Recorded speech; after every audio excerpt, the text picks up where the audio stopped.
Ole Miss must play Florida just like a playoff game as the stakes rise.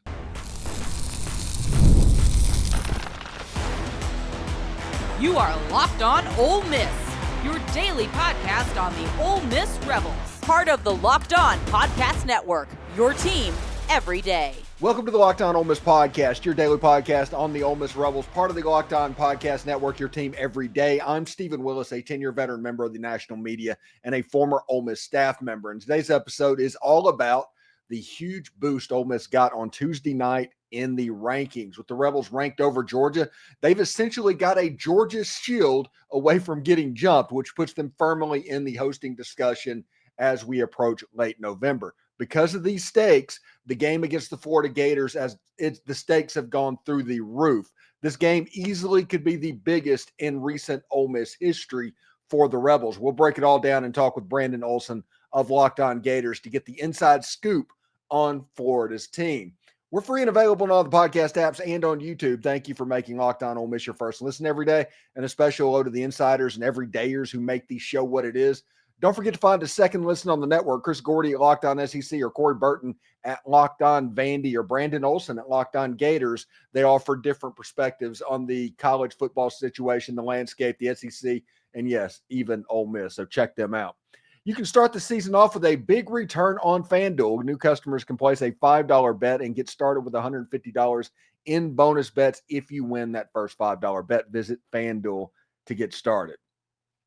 Tuesday night could not have gone much better for the Ole Miss Rebels. I mean, literally, it could not have gone much better for the Ole Miss Rebels. Ole Miss comes in at number 9, seated in there right ahead of the Georgia Bulldogs, which means they have this nice, beautiful Georgia Bulldogs football shield as protection from other schools jumping over them.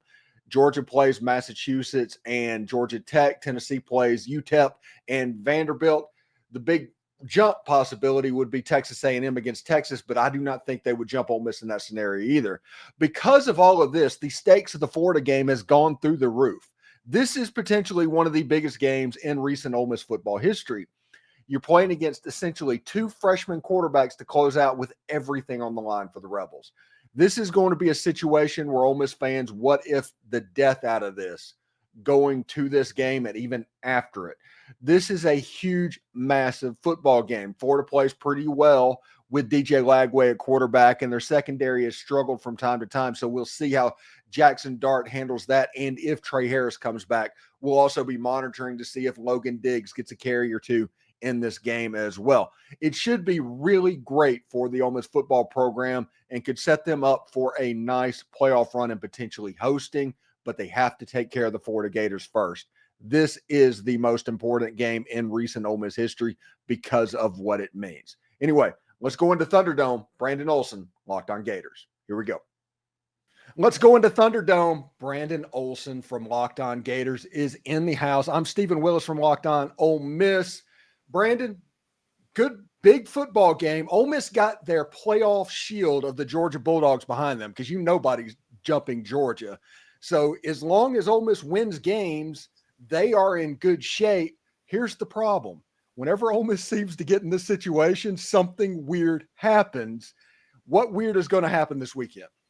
I think it has to be the weird thing of just this Florida Ole Miss parallel that we've been dealing with. I mean, when Florida fired Dan Mullen, Lane Kiffin reportedly wanted the job, and ultimately they went with Billy Napier. And then now we're in Billy Napier's year 3, and people were like, oh, fire Billy Napier, hire Lane Kiffin. And I feel like for any game that's going to get just college football weird, this has to be the game, right? The one where Billy, who seemingly saved his job, seemingly has things trending in the right direction, faces the guy that everyone wanted to fire him and then replace him with, and Lane Kiffin's just, and then there's of course just there's a wild card of DJ Lagway is of course, I mean, he's lost one game as a starter and he didn't even finish that game. It was Georgia and they were leading when he got injured. Earlier this week, this game being at 11 o'clock in the morning Central Time, noon Eastern, helps Ole Miss. In 2008, famously, that was an 11 o'clock game whenever Ole Miss made Tebow cry.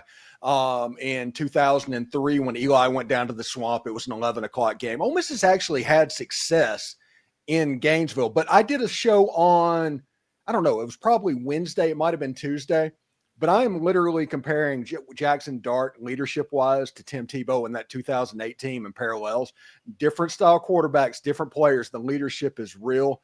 After the LSU lost, he sat there, put the hood over his head. He literally looked like Anakin Skywalker from the Revenge of the Sith at that point. He was completely worn out. There was a lot of parallels to what Tim Tebow did after that Ole Miss game. And, of course, that 2008 Ole Miss season, they got really hot at the end of the year, and by the end of the year, they were pretty good. I mean, they just blew the brakes off of Texas Tech, and they were good that year. What do you see anything like with Jaxson Dart leadership-wise from the outside looking in? Am I just like looking through this at rebel glasses? Yes and no, and I don't mean that as a negative thing. I mean it as, you know, we don't see the daily things that you can see and you get to hear about Jaxson Dart, and we have seen his performances. I keep thinking back whenever I think of Jaxson Dart, and I know this isn't fair to him, and I know that I think about this because I'm not an Ole Miss guy, but like I keep thinking about the whole last year Quinshon Judkins leaving thing and how there was just a mess around it, and I keep thinking about it like that. But I mean, I do think it's undeniable to say that Jaxson Dart is a good leader. I mean, you look at the way you bounce back after that Ole Miss game, because when you look at that, it's or after the LSU game, when you look at that, it's kind of, hey, if you lose one more, there's a decent shot you're completely out of the college football playoff. And to come back, like, yeah, Oklahoma's not a good team. Arkansas after that, not a good team.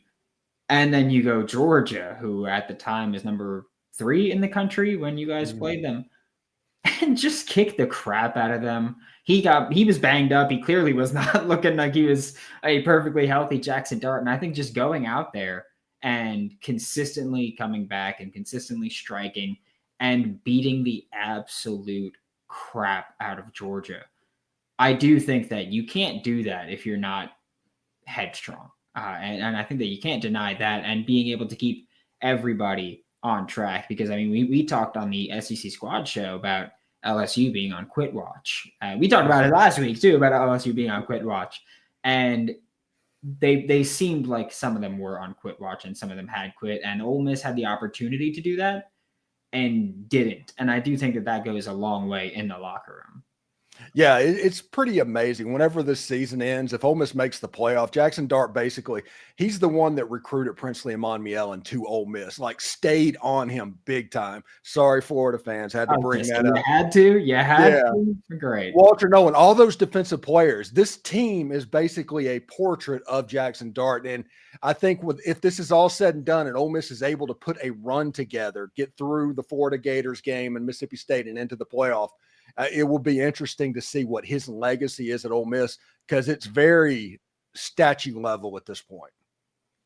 Yeah, I mean, look, if you can go there and make a legitimate playoff run, I feel like you got to go, all right, Lane, Jaxson, you're both getting statues at this point, because everybody always talks about with Ole Miss, Ole Miss doesn't have the resources to hang and bang. Like, that's the external conversation, which we know the external conversations are usually not nearly as accurate as people like to portray them about every university. But the whole thing with Lane prior to this year, people were like, oh yeah, Ole Miss doesn't have resources to build a championship team. Ole Miss doesn't have that, but they're doing it. And so I think just that, which by the way, I mean, Lane's a great coach. I don't care. I know that when he was younger, he was a bit of a knucklehead, we'll say. But like he tried a 78-yard field goal or something like that. Yeah, like stuff like that was like a knucklehead, but he's developed into a great coach. He took things way more seriously. I used to be a very big critic of his, but I do think that when he hired Pete Golding for me,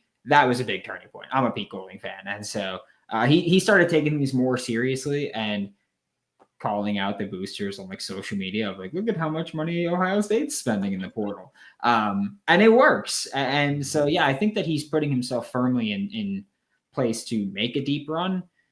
And if you do that, yeah, you're easily talking statue right there.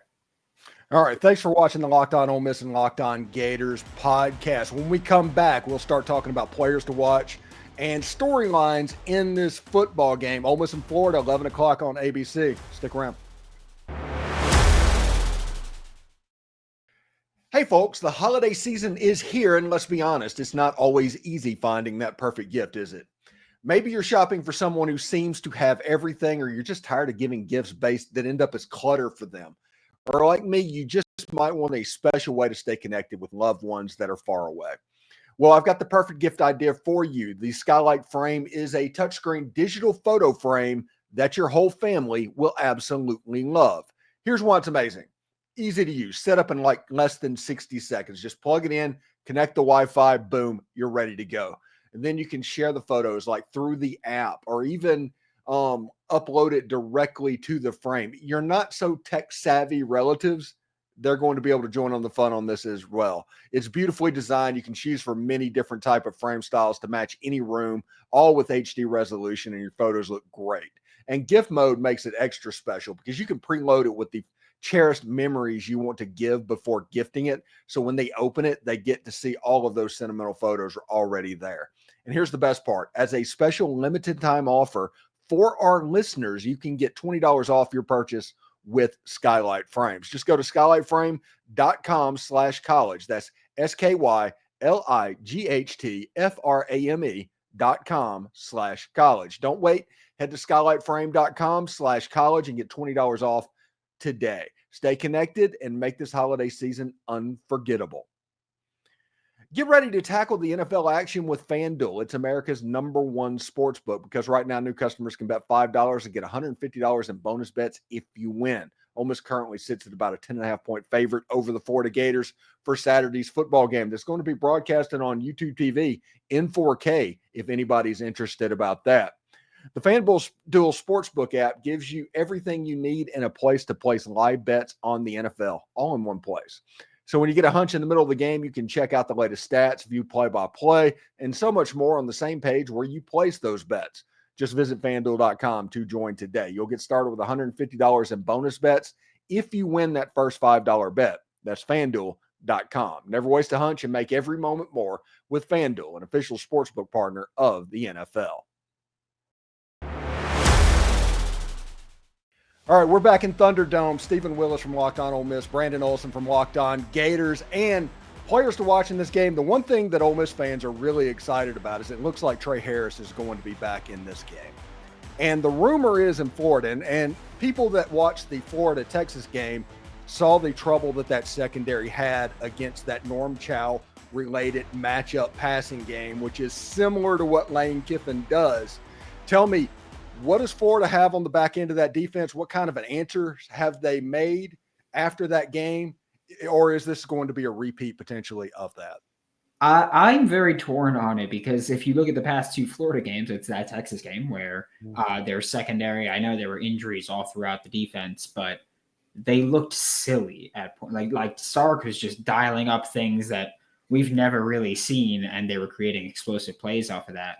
But then you go to the LSU game, and there's Kyron Lacy, who's carving up the SEC this season, and they put absolute clamps on him. Up until the final drive of the game, he had one catch. He was boxed entirely. And Florida's secondary against LSU played with an energy that we haven't seen from a Florida secondary in a very long time. You go back and watch that game, and there were a few things happening almost every single passing play for LSU, which was a lot. They were on the field for 93 plays. But Caleb Banks was always in the backfield, and he was always walking Garrett Nussmeier back to the huddle like he was his son. Like he was just like, come on, buddy, chatting the whole time. And then you look at every play where Kyron Lacy runs a route, and usually Dijon Johnson was on him, and Dijon's just in his ear, pestering him. They're throwing thumbs down at him, like they're talking right at him the whole time. And it seems like they were playing with a level of confidence that we haven't seen from them, ever really, from these players specifically. And if you can come out there and play with that level of confidence against Trey Harris, you can have a conversation for shutting him down. But I think the issue there is that with LSU, it was kind of, hey, shut down Kyron Lacey. That's got to be priority number one. With Ole Miss, there's a billion guys that can get the ball, that will get the ball. And I think that's where things open up that make me think this might go a bit more toward the Texas side of just there's so many weapons, whereas LSU, they really just keyed in on Kyron Lacey, and I don't think you could do that against Ole Miss. Yeah, one weird thing that happened this week is Shane Beamer posted out, it's like, hey, we had a wide receiver that wanted to transfer out that said he wanted to go play for a real quarterback and that we didn't have one. And then, hey, look at this guy. He is a little bit better than we expected him to be against a quarterback that is basically number 1 or 2 in all the statistical categories. It's like, Shane, he got what he wanted. Well, Shane's an idiot. Don't ever get that. Shane Beamer's an idiot. He is. I dislike him just outright, but also he is the only coach in the SEC that is 0-2 against Billy Napier. That's a bad look to have, considering Billy Napier is now 16-19 in his tenure in Florida. Not exactly a great look for you, Shane, but maybe just stick to making your little TikToks that you do during the offseason. Which, by the way, this week, basically it seems like Lane Kiffin and Billy Napier, they might literally be friends. Yeah, they are.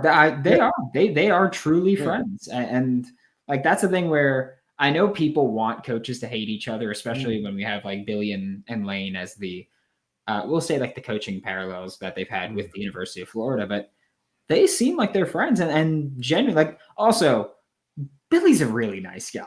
like Billy's a really nice guy. I can be a D-bag as the host of the show, but like Billy's a nice guy. Billy's going to be nice. And they seem like they're friends. They've been, climbing, I guess, for a long time together at a certain point when Lane kind of started taking things more seriously at Alabama and Billy was there. And they've had, of course, Billy mentioned, he called Lane after his father passed and that they were talking about that and talking through that. Like, they seem like they're actual friends, but I feel like that makes this game just way more weird potential is what I'll call it. That it gives it a lot more weird potential, and that adds a little fun to it. How much money would you give to be able to just have access to the Saban disciple iPhone chat that goes around? I mean, I would easily drop like at least 100 or so a month. Like, I would just to be able to see with, even though I know that they don't talk that frequently, but just like whenever they do, just be like, oh my God, look at that. Like, just to be able to do that. Yeah. I'd pay a good bit every month to just have that insider program of the Saban disciples. Like Lane Kiffin mentioned earlier in the week, is like, hey, we're hoping we don't go to the SEC championship game because of the extra game, the wear and tear, and all of that for the college football playoffs. And sure, that made college football purists and all that clutch their pearls and all of that. But the reality is there is no AFC East championship game. It's all about the big enchilada at the end, but you know where that idea came from. That is coaches talking on that group chat. Yeah. And I know that the like I said, college football purists, the future's now, old man. Like, this is no longer the college football that you grew up watching. It's not the college football that I grew up watching. And I'm on the younger spectrum of the hosts here at Locked On. It's different now, and times are changing, whether you like it or not. And there is genuinely that conversation of like, well, do you want, like, I know that's been a conversation that people had prior to the season of valuing, do you want the bye, the home game? How would you prefer things shake out? It's like, some people, yeah, they're going to go, I don't want the college football or the conference championship game where, yeah, if you lose, you're out, or you could be out, whatever it may be. There's a lot of new factors and variables into this. And I think that a lot of people aren't going to like it, but it's going to happen all the same. It doesn't matter. It's inevitable. So back to the game real quick. Jaden Baugh, the running back for Florida. This kid's good. He's legitimately good. At the beginning of the season, whenever it came, everybody was talking about Montrell Johnson and all of those guys. But Jaden Baugh, he's come on. I think that he's the RB1 for the future and beyond. He's probably one of those 235, 240-pound running backs that just puts people in hell in the future. Yeah, I mean, you look at just the LSU game alone, and you saw the duality of man that he has, where I believe it was his first carry of the game, trucks an LSU defender on the sideline, and then stands over him. And I was like, oh, he's going to get flagged. Like, he just stood over him and started talking. I thought he was going to get flagged. Luckily, he didn't. And then late in the game, he delivers the dagger with a 55-yard run where he houses it, and great blocking up front, great blocking downfield. But there were plenty of unblocked players coming across, and he just outran them. And I think that shows his kind of legitimate ability. And I think that he has, I know this is not something that many people will care about, but it is something I will care about. I think he's a hell of a pass blocker for a freshman running back. That is not a common trait that they have. And so I look at him and I'm like, yeah, he's a guy that we talk about opening up this offense for the future and beyond, especially when you have a DJ Lagway that wants to take deep shots. Yeah, let's run the freaking ball, use him to set it up, and then throw bombs. Why not? Is Elijah Badger the wide receiver one? Yeah, he's that dude. He's the guy that's going to go, I think, day 2 in the NFL draft.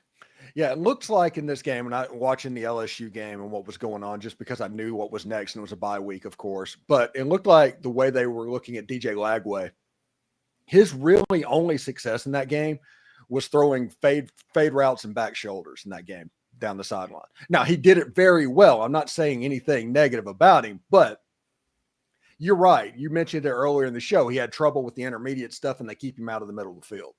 Yeah, he is a very young quarterback that is still developing. And right now, his best traits are his athletic ability, which he was not able to use last week and won without it, and his deep ball, which he and Elijah Badger from Jump Street have connected on those deep balls a lot. Like from Miami game, even though he got blown out when DJ came in, it was looking pretty decent. Samford game, DJ got the start with Graham Mertz having a concussion, and you just started throwing bombs to Badger to start off.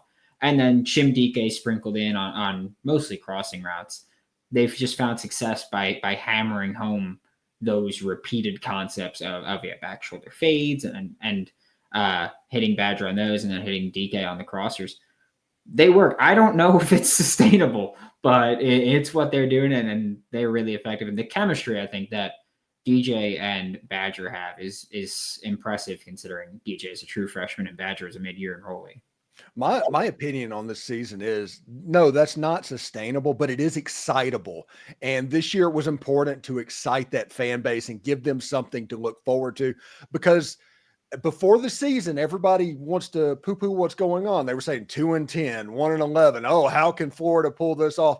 Florida has a chance to go 6-6 and go to a bowl game, likely, even with a loss to the Ole Miss Rebels on the weekend.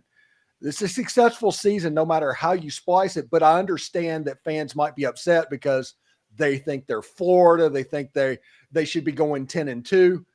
But this was a successful season, in my opinion, an exciting season. I mean, before the season, I said five or six wins. So this is kind of par for the course there. I did say 5 or 6 wins, but you need to eliminate the blowout losses. And so far, they have not done that at all. Almost all of their losses have been blowout losses. So that's not a great spot to be in. And I understand the fan base also of saying we are Florida. You know, we should expect 9-10 wins. And I think that that's fair to say. Just from a program standpoint, Florida should be at the point where you expect 9 or 10 wins. But I don't think that it's fair to look at this team, this roster, and then this schedule this year and say that's where it should be. Ideally, you've got a good enough roster where you can do that. But realistically, you look at the roster and you go, this isn't a 9-win team against one of the toughest schedules we've seen in college football. This is a fine year. Billy has lost a lot of fans, myself included. I've said there's a path for me to come back. But right now, you've got to prove it at this point, because you also ended last season on a 5-game losing streak, including losing to 2-7 Arkansas at home. Things have gotten bad at Florida or gotten bad at times at Florida under Billy Napier. And you're working your way back, but I don't think this year is a failure at all. Yeah, I think that if you can win 6 games, be bowl eligible, especially if you go back to, and I hate changing expectations from the preseason based on what happens. Like if, preseason you say, hey, we should win 6 wins. We should get 6 wins. Then you should do that. But if you go back to week 3 after you've been blown out 41-17 by Miami at home, you beat Samford, congratulations. And then you get blown out by Texas A&M's backup quarterback where they don't throw the ball for the final 25 minutes of the game.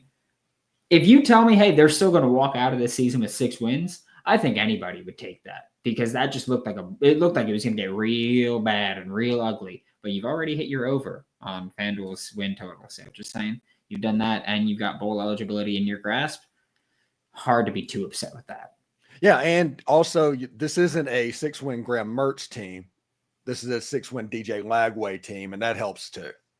Yeah, having the true. Look, you mentioned just how this team can look in the future and how this team can get going and the future and beyond with DJ Lagway and needing to look good and stuff like that. And yeah, they look really good. They look exciting. That's what you said. Excitable. It's not sustainable, but it's excitable. Mm-hmm. There's a lot of high school and college receivers that are entering the portal or, again, high school recruits just coming out that go, I want to play with DJ Lagway, especially if you're a vertical receiver and you go, yeah, he loves throwing the deep ball. I would love to. Jamie French, Dallas Wilson. These kids want to play with DJ Lagway because he's also a great kid and he's a great quarterback for a true freshman. They want to play with him. It is excitable. And that was also a big difference with Napier last year was that you were losing games and you were losing ugly, not fun games. Mm-hmm. Now, even when you lose, as long as DJ Lagway is starting, you look pretty fun. And that does go at least away with both the fans and recruits. Thanks again for watching the Locked On Gators and Locked On Ole Miss podcast. When we come back, we're going to give our final thoughts, give a path to victory in the football game, and a score prediction as well. So stick around. All right, folks, it's time to level up your football season with Prize Picks. It's the ultimate way to add some real excitement to your game day. Whether you're a stats guru or just love the thrill of daily fantasy, Prize Picks makes it easy, simple, and fun to turn your sports knowledge into real cash. Here's what sets the Prize Picks apart. You can win up to 100 times your money with as little as 4 correct picks. That's right. Just pick more or less on player projections like rushing yards, touchdowns, and passing completions.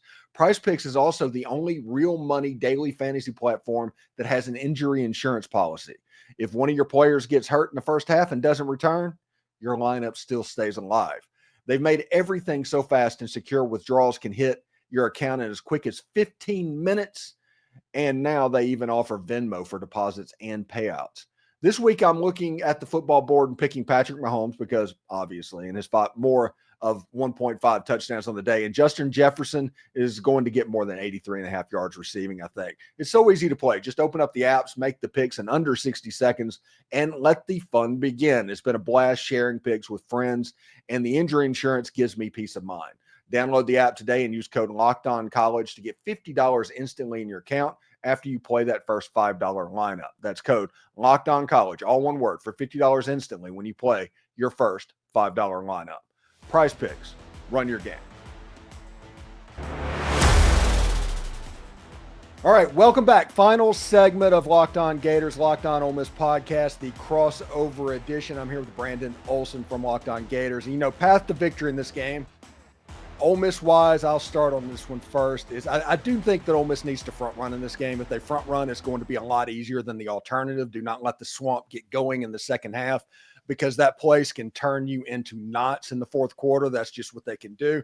But if Ole Miss, I'm not saying do what they did against Arkansas, but as an Ole Miss fan, I would enjoy that. But you need to try and get a 2-score lead at some point in that game and play defense. They've given up 12 points per game. You have a defensive line that can just put people in hell from time to time. You have a quarterback that may or may not have 100% hammy. I think in that situation is a good thing to be at. I think that's the key in this game. Ole Miss needs to front run a little bit and play clean.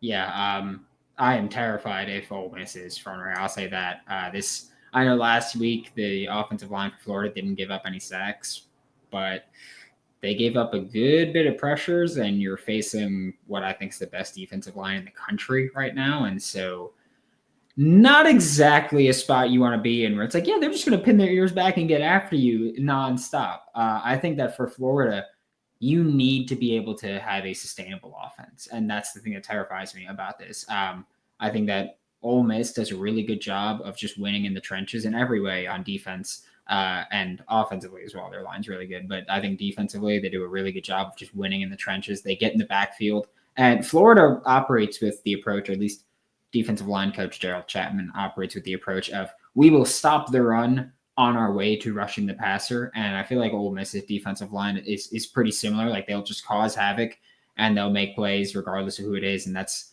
terrifying for a Florida Gators offense that's been really not consistently on the field. We talked about this off air. I talked about this yesterday with Hayden Hansen, that Florida had 9 drives against LSU and only 2 of them went more than 5 plays in more than 4 minutes. It wasn't a sustainable thing when you're facing an offense like LSU, which I think is, facing an offense like Ole Miss that's, I think, miles better than LSU. It's scary if that team's going to be able to just quick strike or even just build sustainable drives, because Lane Kiffin's shown that he'll do whatever he wants or whatever he needs to do to win this game. And I think on offense, you've got to build some sustainable drives here because Florida, you've just been honestly really bad at staying on the field offensively. And that terrifies me of getting into that kind of spot where Ole Miss gets to be on offense for as much as they want. It's just, that's not a winning strategy. It's an approach that even though you beat LSU doing it, I don't think it's sustainable. And this is the game I think you get really embarrassed if you get into that kind of game. Yeah, the path to victory for Florida in this thing, it's a rock fight. It's the Kentucky game that Ole Miss played against. You sit there and just frustrate Ole Miss, hope that Lane Kiffin and Ole Miss self-destructs, and maybe one of those weird moments that happens to Ole Miss from time to time happens. Yeah, I will say that I hope with DJ Lagway, because DJ Lagway, the hamstring injury, not as bad as initially expected. It's a bone bruise, not a strain, despite them initially saying that they confirm it's a strain. It's a bone bruise, so wink, wink. But if DJ Lagway is really able to move, I think you have to make that a key part of your offense of just trying to churn out first downs. Not saying that you need to play ball control football the entire time, but you need to be able to churn out first downs, turn this into an ugly game. And I say this about Kentucky all the time, that the way Kentucky beats people, the way that Kentucky beat Ole Miss, and the way that Kentucky almost beat Georgia is they try to make this game really bad. Like, never argue with an idiot, because they'll drag you down to their level and then beat you with experience. And that's how Kentucky plays football. And I think Florida, you've played Kentucky plenty where you should know how to do that. So Florida should be able to hopefully bring Ole Miss down to that level. Like, you need to dumb it down. You need to ugly it up. And that's the only way that I think you really come out of this game with a chance. I don't think it's relying on DJ Lagway to complete 3 20-yard passes on one drive and then be able to rip off a 55-yard rushing touchdown. It's just not a way that you're going to beat a great team like Ole Miss. Yeah, I think one key in this game is the health of DJ Lagway, because if Ole Miss can play 2-man in this game, Florida has no chance. But if DJ Lagway can run, Ole Miss can't play 2-man. And so that'll be something for everybody to pay attention to as well. So, score prediction for this game, Brandon. Here's the thing, despite everything I've said, I have committed to something, and I am still committing to that. Florida's winning this game 24-21. That's my prediction. So I think this is a better team. Sometimes in college football, that doesn't matter. Kentucky won the game. So yeah, I mean, Locked On Gators host can pick Florida. That's the way that works. I think Ole Miss 31-17. Florida scores at the end to make it closer than it actually is. But I do think this team is clicking right now, and this Ole Miss offensive unit has finally caught up with the defensive unit. And I think they won't be denied a playoff berth. They see the light at the end of the tunnel. Yeah, and they should. They've got a great, again, we talked about it earlier. You've got Ole Miss history in front of you. Like, you can do something that, what was it? Ole Miss hasn't won an SEC championship since the 60s? 63 or 64. Yeah, that's an insanely long time. Neither of my parents were alive when Ole Miss won the SEC championship. That's how long it's been. Like, you've got a chance to make history. And I think if you're on that Ole Miss roster, like, you've got to be just like salivating. But also, I do think that's one of those things where sometimes you try too hard and you maybe make some mistakes in that way. So that's what I'm hoping for, at least personally. Love Princely, hope that he has a great time, but I'm kind of hoping that not with DJ Lagway at the back. You don't want Princely to have too good of a time. Yeah, no, I hope he has a great rest of his career, excluding this Saturday, if that works. Yes, because he had Carson Beck. He was just ripping him apart. Oh, that was by the way, beautiful to see. I've always been a big Princely fan, and so watching him do that against Georgia, I was like, oh, this is heaven. I don't even care that he left now. This is just heaven to watch. All right. Thanks for watching the Locked On Gators and Locked On Ole Miss podcast. Brandon Olson from Locked On Gators. What do you got going on this weekend? How can Ole Miss fans watch your reaction show after the game? Yeah, we go live. Once the clock hits 0, we go live with Locked On Gators every single week. And hopefully I won't get fired if I drop some expletives if we lose this game in a really bad fashion. Either way, though, you can look in the live chat and you can see people either bashing me for bashing Billy or bashing me for praising Billy, depending on how this game goes. Either way, I will be getting bashed, and I can't wait for that. All right. And mine's about 45 minutes after the final whistle. I go live. Come on over there. We talk about it for about 30 minutes of what's going on for instant overreaction.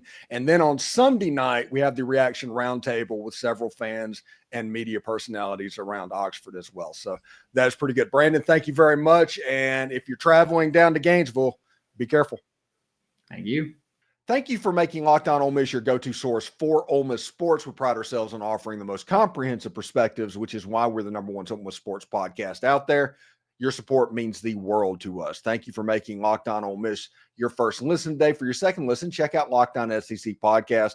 Host Chris Gordy holds no punches covering the best conference in college football. Find Locked On SEC on YouTube or wherever you listen to podcasts. You know, exciting news. You can now become a Locked On Ole Miss insider, the best and easiest way to stay updated on all things Ole Miss sports. It is our texting program that sends you notifications on anything relevant without the hassle of message boards filled with trolls. Enjoy a 14-day free trial and experience the future of college sports coverage. We're adding new perks as we grow, so don't miss out. The link is down in the description. For those of you watching on YouTube, we will send you to Locked On College Sports right now. Howdy toddy, everyone.